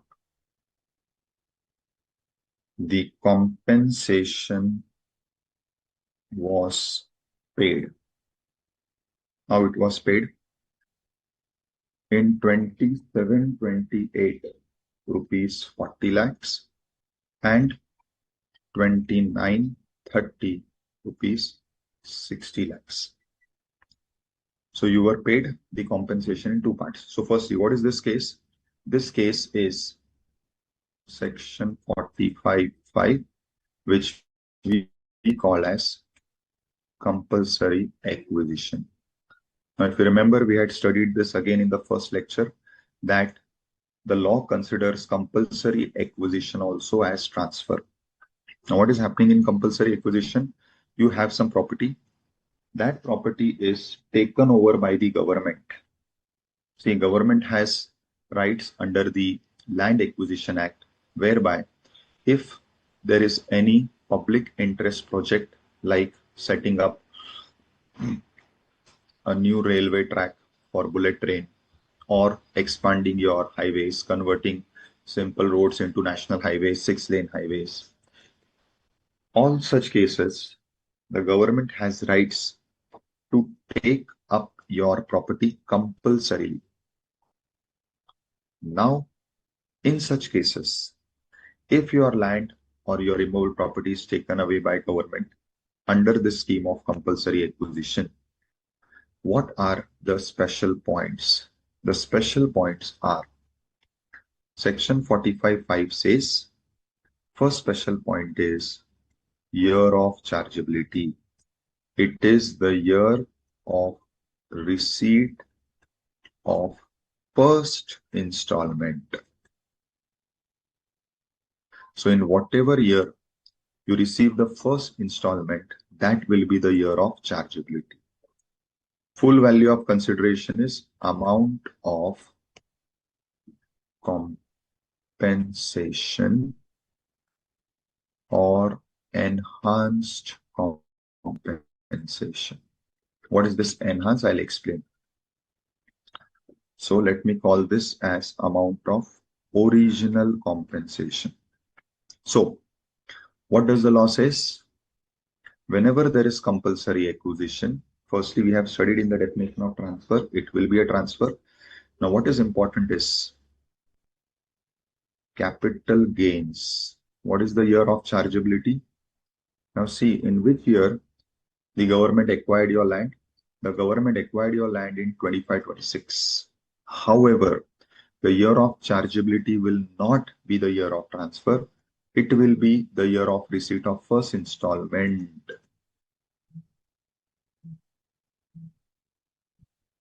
This is the first special point, year of chargeability. So what is year of chargeability? Year of receipt of first installment. Then comes the computation FVC. Now again, as per the same provision 45(5), what is the FVC? FVC is the original compensation fixed. How much it is? It is 1 crore. Minus cost of acquisition, you had acquired it for 60 lakhs. So 40 lakhs. Correct?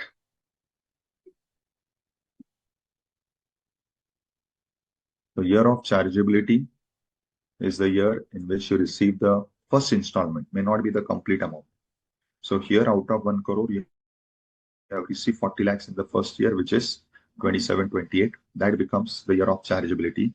And what amount will be taxed? It is the amount of your compensation, which is 1 crore. Now here, I've written one more word. What is that word? One is original compensation, one is enhanced compensation. Now what is enhanced? Many times in such cases, it happens that you are not satisfied with this compensation. If you're not satisfied with this compensation, you may go to court and the court says, yes, you are right. 1 crore is very less. Let me make it 1.5 crores. Now, if the court has enhanced the compensation, now what will happen? Now, assuming in this case, the court case went for 10 years. So you got this enhanced compensation in 2040-41. Now the law says, this is what you have taxed is your original compensation.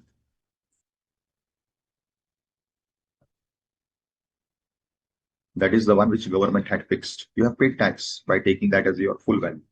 Now, if in future, let us say because of some court order, your compensation is increased, like in my example, the court said, yes, 1 crore is very low, it has to be 1.5 crores. So your compensation is increased. This is called as enhanced. Now what will happen? You will receive this extra 50 lakhs from the government. Yes, correct, Arun. So this 50 lakhs, which is your additional compensation, will be again taxed again by the same rule in the year of receipt. So whenever the government will pay you this extra 50 lakh rupees, so let us say in 2040-41 you receive the court order that the compensation should have been 1.5 crore. Now 1 crore already it is paid as original compensation. This 50 lakhs is paid to you in 2043-44. So you have to pay tax on this enhanced compensation again by the same rule in the year of receipt of first installment of that enhanced compensation.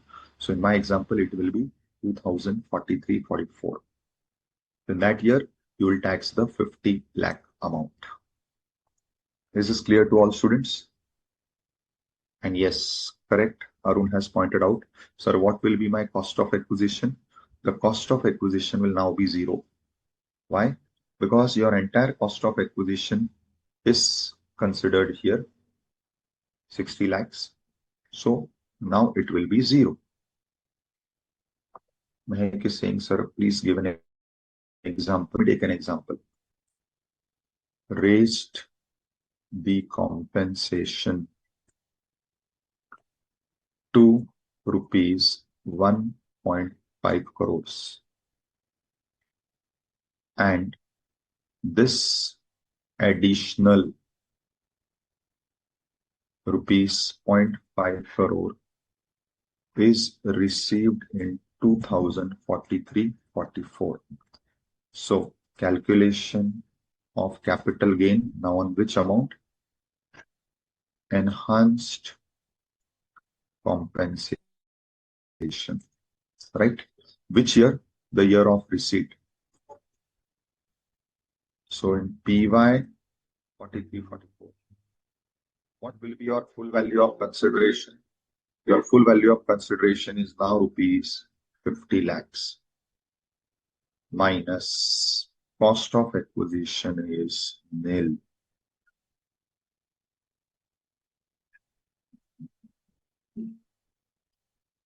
Right, students? So now the court has fixed a new compensation of 1.5 crore. One was original, so now extra you are receiving 50 lakhs.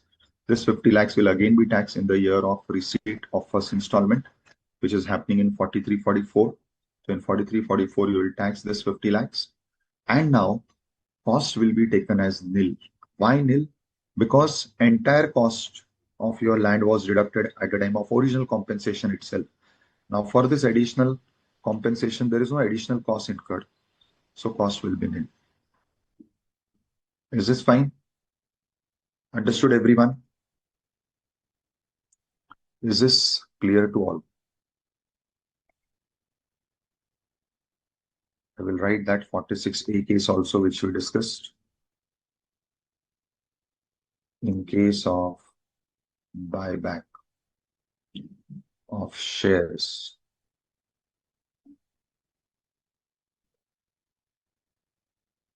by domestic company,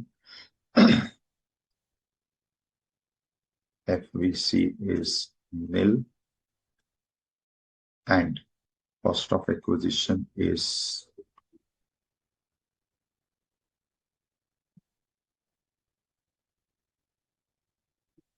as per other provisions, there will be capital loss equal to cost of acquisition. And second point, amount received on buyback is equal to dividend under section 222, taxable under income from other sources. Correct? Clear, students? Just 1 minute, please.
Yes, students.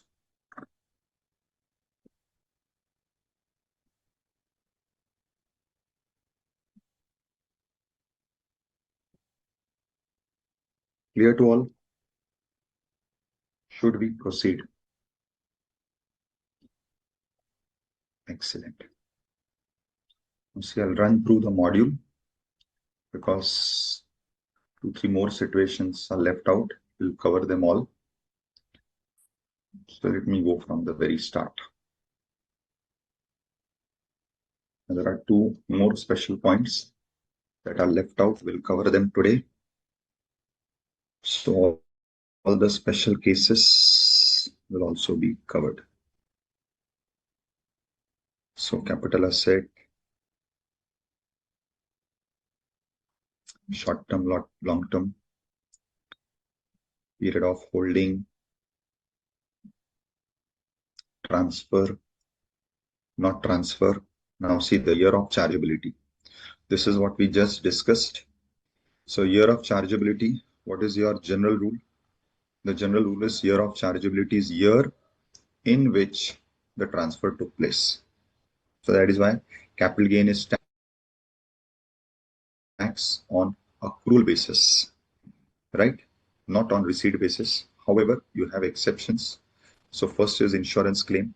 We just solved a question of this. So important is you are receiving money or assets. Now this is received as an insurance claim. Why? Because your asset was damaged, destroyed. Now why it was damaged, destroyed? One, because of natural calamities. Second, because of any type of riots. Third, because of fire, or because of action taken by enemy, like some type of attack or war. Now in all these 3 cases, if your asset is destroyed, what does the rule says? It will be taxed in the year in which the amount is received. So it will be taxed in the year of receipt, as we just solved a question. And what will be the full value? The full value will be this amount of insurance claim. So full value of consideration is whatever claim you receive, either in the form of money, or if the company has given you asset as claim, then the fair market value of the asset. Second special case, conversion of capital asset into stock in trade. What is the rule? What is the year of chargeability? The year of chargeability is the year in which this stock in trade is sold. So it is not the year of conversion, it is the year of sale. Now, how to compute capital gain? For this purpose, the full value is the fair market value on the date of conversion. So the date on which this capital asset is converted to stock in trade, on that date, whatever is the fair market value, that will be taken as your full value of consideration. Correct? And you'll also have business income, which will be sale price minus this same FMV. This FMV, which is considered over here in capital gain as full value, over here is treated as cost as per our golden rule A. Right? And both these incomes, capital gain and business income, are taxable in the year in which the stock in trade is finally sold. Right? So you have some illustrations from here also. You can solve it. I've already solved one. Then comes the next special case of compensation received. Why? Because your property is compulsorily acquired. Now, whenever there is compulsory acquisition, in that particular case, the capital gain will be chargeable not in the year of the compulsory acquisition, but in the year in which the compensation is received. Rather, the first installment of the compensation is received. Because many times the government may pay you the compensation in installments. Taxable year is the year of first installment, right? Then what will happen in future if the amount is enhanced? Why? Because you went to the court and the court said, okay, we are increasing the compensation. Now, in this particular case, again, the capital gain will be taxable in the year in which you receive this additional or enhanced compensation. What will be cost of acquisition for this enhanced compensation? We just saw. While computing capital gain on enhanced compensation, the cost to be taken is nil. Right? This is understood. Now, clarification on this enhanced compensation. Let us say you have received interim order from the court. What is interim order? Where the court has not yet taken a final decision, but at the time of hearing, the court has given temporary order. The law says we will not tax you in the year of temporary order. We will tax you only in the year of final order, because that is only logically correct. Because tomorrow at the time of giving final order, the final order may be different from interim order. So the law is clear. We will not tax you in the year of interim order. It will be taxed in the year of final order. Right?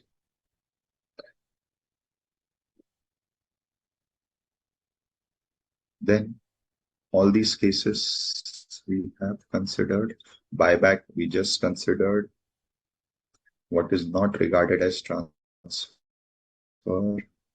is all done. Reverse mortgage, last not transfer, all this is done. Students, kindly solve these illustrations. This I had asked earlier also at the time of teaching, that you have to deduct it. You have to solve all these illustrations. Yes, Arun Sagar is asking, sir, what will happen for the lawyer fees that we incur? Now, interestingly, good question, Arun. Now, understand this point, students. Interestingly, why did you get this enhanced compensation? Because you went to the court. So, whatever expenses you incur in the court, which is one, mainly the lawyer's fees, and all other expenses you incur in the court, all those are treated as expenses on transfer, and they shall be deducted while computing your capital gain on enhanced compensation. So in enhanced compensation, you can deduct the amount which you have incurred for the court proceedings. Fine. And then computation of capital gain. We have already seen capital gain is computed by taking the full value and from that deducting expenses on transfer and both the cost. And then in this relation, we discussed two important points. STT cannot be deducted here. So securities transaction tax, even though incurred by you compulsorily for doing the transfer of shares, but that is not allowed to be deducted.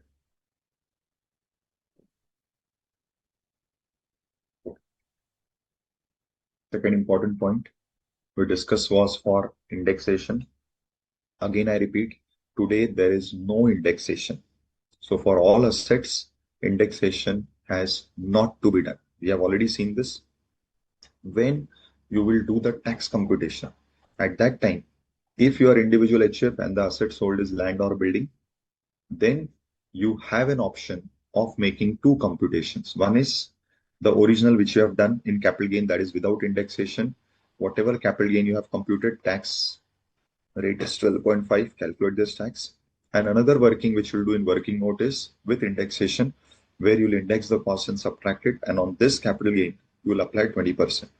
Now you'll compare both the tax, whichever is lower, you will pay that tax. But all this optional working is done only in computation of tax, not in computation of income. Right? Then Lakshmi is asking, sir, under compulsory acquisitions, compensation amount is 2 crore. First installment is 50 lakhs. Then what should I take as FVC? See, then Lakshmi, in my example also, I did the same thing. The answer is in full value, we'll take the full amount of 2 crores, not only the amount of installment received. The year of receipt of first installment is the trigger point. That is, it is the year in which you have to pay tax on the capital gain. But for computing the tax, capital gain and the income and the tax, you have to consider the full computation. That is the full value of consideration and not only the first installment. Yes, thank you, Mahek Beda. Thank you for your compliment. Yes, we do take a lot of efforts at BOS